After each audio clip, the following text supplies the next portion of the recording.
Hey boys and girls, I miss you guys so much, and I figured maybe we can still do Teacher Read Aloud. You know at school how I always told you, you can lay down, this is not your house, we're at school. Well, guess what? Today you can go ahead and lay down, get comfortable, and we're going to start reading the book we left off with, Horrible Harry in Room 2B. Now, we did start it, but I'm going to start back from the beginning so you guys can hear a chapter each time. So today is chapter 1. Chapter 1 is called Horrible Harry and Me.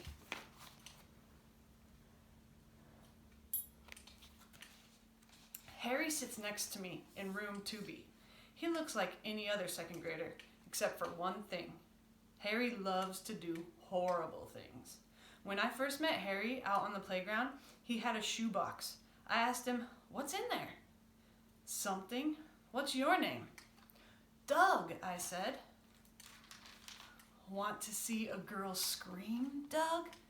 Before I could say anything, Harry took off after Song Lee. When he trapped her by the tree, he opened up his box and dangled a garter snake in her face. Song Lee screamed. That's when I first saw Harry do something horrible. When it rains, we have recess indoors. Sometimes we play a game called 7-Up. When it's Harry's turn to be up, everyone wonders, will Harry tap me on the head? Harry presses his knuckles down hard on your skull. He calls them knuckle noogies. Nobody should give anybody a knuckle noogie, but Harry does. Harry loves to do horrible things. The second week of school, Sydney called Harry a name. It was during science when we were reading about birds. "Harry's a canary," Sydney whispered. A lot of kids laughed. "What's so funny?" the teacher asked. "Oh, nothing, Miss Mackle," Sydney replied. Harry didn't think it was nothing. Harry planned to get revenge after school, and he did. At 3:05, Harry jumped Sydney, pinned him to the ground, and said, "Say, I love girls," twice. "Never," Sydney said, trying to get away. "Yeah? Yeah." And that's when Harry started to tickle Sydney under the armpits until Sydney couldn't stand it any longer. "I love girls! I love girls!" Sydney shouted. Song Lee, Ida, and Mary heard Sydney. So did a lot of the boys. Harry got his revenge all right, and it was horrible.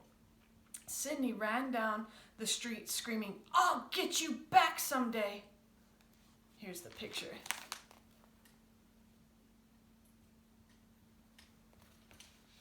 When Miss Mackle wants the floor cleaned, she asks Harry to sweep. No one sweeps the floor like Harry. He picks up every piece of paper, every pencil stub, every bit of clay. Once, Harry even crawled under my desk to get a broken crayon. Nobody knows that Harry keeps some of that stuff. But I do. I sit right next to him and I watch. Harry is making stub people. Harry says his stub people are the scariest creatures in the world. He keeps them in a cigar box in his desk. Someday, when Harry has made 24, Harry says his stub people will invade our classroom. "It won't be long, Doug," he whispered. "Soon the stub people will bring doom to room 2B.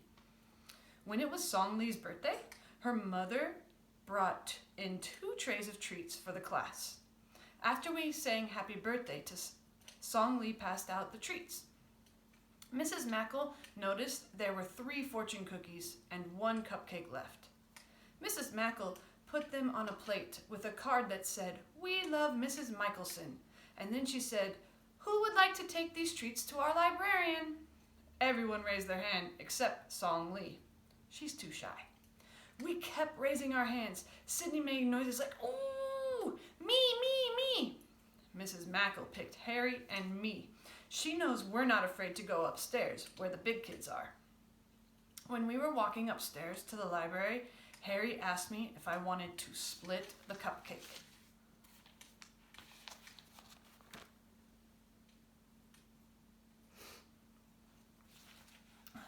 "That's for the librarian," I said. Mrs. Michelson just likes yogurt and carrots, he replied. We'll be doing her a favor. And so we both promised, cross my heart, hope to die, stick a needle in my eye, that we would never tell on each other. Then we ate the librarian's cupcake. Sometimes Harry gets me to do horrible things. The day before Columbus Day, Harry came to school with a tattoo on his arm. It was a skull and crossbones. Harry said the sea pirate Long John Silver made his tattoo. I know Harry did it with a magic marker. I think he just wanted to show off in front of Song Lee. When Harry went to his seat, he took out his writing folder. He wrote 2 pages about his adventures at sea. Miss Mackle asked him to read his story to the class. Harry said he met a mermaid, ate a sea turtle, and dug up a treasure. Miss Mackle put Harry's story up on the bulletin board. She said Harry has lots of ideas. Harry has never eaten a sea turtle. Harry has never even seen a mermaid. And he's not even ever been to sea. And I know Harry can't even spell sea. He's horrible at spelling too. Harry is not like any other second grader in our room. I know all about him. Harry is my best friend. Here's Harry's story.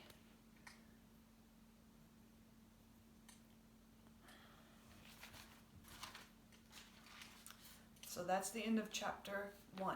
Next time, when we do teacher read aloud, I'll read chapter 2. Chapter 2 is going to be called Horrible Harry, the Stub People, and Halloween.